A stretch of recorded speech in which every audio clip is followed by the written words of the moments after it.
왼쪽 눈동자와 오른쪽 눈동자, 두 눈동자의 색은 같습니다.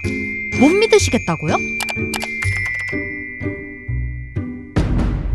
보고도 못 믿겠는 착시. 과연 절대색감 미대생들은 착시를 구분할 수 있을까요? 우선 저희는 대표적인 착시 사진들을 준비해봤는데요. 이거랑 색이 같대요. 응? 다른데? 파란색, 회색. 그쵸? 근데 이게 같은 색깔이라는데? 찍어봐요. 찍어볼게요. 여기 80808080. 네. 여기 80808080.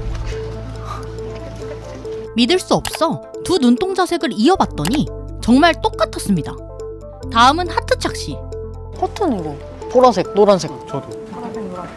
하지만 확대해서 하트끼리 색을 비교해보면 놀랍게도 같은 색이었죠. 마지막으로 체스판 착시. 이거랑 787877. 이거 갑니다. 787877. 어머, 진짜 똑같네. 이거 왜 이러는 걸까 진짜? 혹시 우리가 미술 감각이 부족해서 그런 걸까? 색을 누구보다 가까이 다루는 사람들, 미대생들을 찾아 과연 착시를 구분할 수 있을지 테스트를 해보기로 했습니다. 왼쪽은 푸른색으로 보이고 네. 오른쪽은 회색. 초록색이랑 회색 두 개가 다른 것 같아요. 뭐 같은 색으로는 잘 안 보이세요? 보여요. 네. 스포이드로 한번 찍어서 한번 비교를 해봤거든요? 같은 색이네요. 같은 색이죠? 두 개가요? 네. 원래 이런 것들을 많잖아요. 밈이라든지 그런 걸 알고 봐도 신기한 것 같아요. 혹시 이건 어떻게 보이시는지?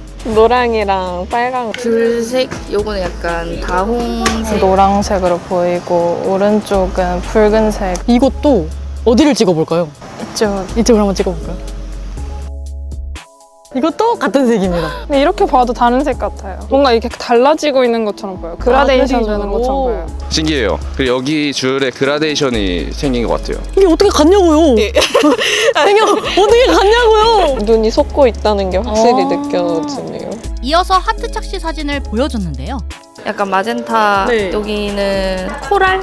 보라색이랑 노란색? 이게 더 진하고 연하면서 노란색. 빨간 하트인데 색깔이 달라 보이긴 해요. 달라 보여요? 네. 근데 이것도 같은 색이더라고요. 이건 진짜 모르겠는데요. 이게. 보이는 대로 믿으면 안 되겠다라는 생각이 들고. 마지막으로 체스판 착시 사진을 보여줬습니다. A는 좀 어두운, 좀 덜 어두운 회색? A가 좀 더 어둡고 B가 더 밝아 보여요. 같은 색깔로 안 보여요. 그쵸? 다른 색으로 보여요. 이것도 한번 연결해 볼게요. 네. 같은 색깔입니다. 이런 현상이 왜 일어나는 걸까요? 착시 때문에. 착시. 저도 인간인지라 항상 약간 눈속임을 당하는 것 같아요. 눈속임. 네. 착시라는 게 있잖아요. 네. 그 정도밖에 지금 생각 안 나요. 네. 미대생도 구분하지 못하는 색깔 착시. 대체 왜 일어나는 걸까? 잘못 알고 있는 중요한 사실은 눈이 본다라는 이 말이에요. 눈이 보는 것이 아니라 우리의 뇌가 만들어낸 상을 보고 있다. 이게 보다 과학적인 표현입니다. 교수님 어떻게 보세요? 네, 다르게 보입니다. 노란색, 네? 오른쪽은 붉은 계열. 똑같던데요? 이거 왜 이런 건지 너무 달라 보이는데 네네. 같을 수 있지? 지금 배경의 색이 다르죠. 회색 계열 바탕 색에 빨갛게 보이는 톤이 있는 거고 왼쪽은 분홍색 계열에서 노랗게 보이게 만든 거죠. 배경색에 따라서 뇌가 결국은 색을 처리해서 나에게 지금 알려주는 거거든요. 나의 뇌가 만들어낸 색을 보고 있는 거죠. 뇌가 착각을 일으킨다는 말씀. 네, 실제 색과 뇌가 알려준 색은 다른 거죠. 왜 이렇게 보정을 하는 건지. 나를 비롯한 수없이 많은 호모사피엔스의 뇌가 배경이 이랬을 때 거기에 다른 색이 놓였을 때는 이렇게 보인다라고 하는 가장 익숙한 결과를 나에게 지금 이렇게 제시하고 있는 거죠. 그러면 개개인이 보는 색이 다 다를 수 있겠네요. 사람마다 경험치가 다르기 때문에 과거의 나의 경험적 기억 정보를 더 씌워서 이 간극이 착시를 불러일으키고 똑같은 물체를 보고 똑같은 상황을 봐도 다 다르게 해서 그래요. 이거 같은 경우에는 색의 영향이 그렇게 많이 없고 무채색이라고 볼 수 있는데 맞습니다. 이 A와 B도 같은 색이거든요. 이거는 이제 명암의 영역인데요. 빛이 있고 없고에 따라서 밝고 어둡고라고 하는 것을 해석을 해서 뇌가 처리를 해요. 지금 이 격자가 나눠져서 밝은 회색, 진한 회색이라고 구분이 다 돼 있잖아요. 우리의 뇌는 이렇게 통째로 인식을 해요. 일단 세워진 기둥에서 그림자가 비치잖아요. 여기서 봤던 색의 인식이 있고 똑같이 여기는 밝은 회색일 거라고 이 현상을 보기 때문에 당연히 이 B 영역도 밝겠구나 라고 그렇게 뇌가 해석하는 겁니다. 저는 근데 그런 생각을 안 했거든요. 이거 볼 때. 그냥 이렇게 봤거든요. 네.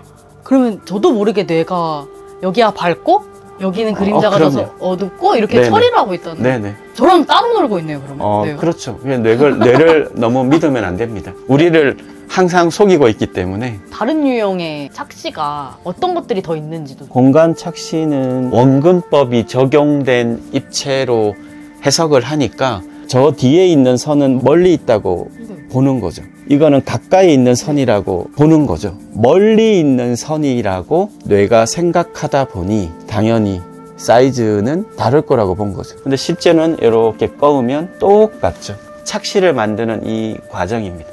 결국 착시는 뇌가 실제는 그렇지도 않은데 섣부르게 판단한 결과였죠. 색뿐만 아니라 미리 입력된 정보에 입각하여 할 수 있는 착각은 다 한다고 하는데요. 교수님과 착시에 관해 이야기하던 중 또 하나의 놀라운 현상을 보게 됐습니다. 바로 거꾸로 착시. 거꾸로 봤을 땐 멀쩡해 보이던 얼굴이 사진을 돌려보는 순간 이상하게 뒤틀린 얼굴로 바뀐 건데요. 그건 진짜 왜 이런 거예요? 진짜 이건 괜찮은데. 인간의 뇌는 얼굴을 인식하는 영역이 특정적으로 만들어져 있어요. 그런데 여기에서 얼굴을 전체로 인식합니다. 딱 얼굴을 볼 때 눈 따로, 코 따로, 입 따로 이렇게 안 본다는 거예요. 인간의 뇌가 만들어낼 때는 구체적인 차이를 뇌가 해석을 못합니다. 눈, 코, 입이 어떻다라는 걸 지금 뇌가 해석을 못 해주고 있는 거예요. 정상 얼굴 순서로 나와 있으니까. 이거는 정상 얼굴이라고 착각하게 만들어요. 왜냐? 우리는 뒤집은 얼굴을 처리하는 데이터베이스가 그렇게 많이 없으니까. 그럼 이 뇌가 대충 이러는 거 아니에요? 대충 일하죠. 대충 일하지만 가장 익숙한 방식으로 보여주는 거죠. 빨리 처리하는 거죠. 결국 착시는 감각의 문제가 아니라 뇌의 문제였습니다. 우리는 흔히 착시라고 말하지만 사실 속은 건 눈이 아니라 뇌였죠. 그래서 앞으로 저희는 착시 현상이라는 표현 대신 조금 더 정확히 말해 착내 현상이라고 부를까 합니다.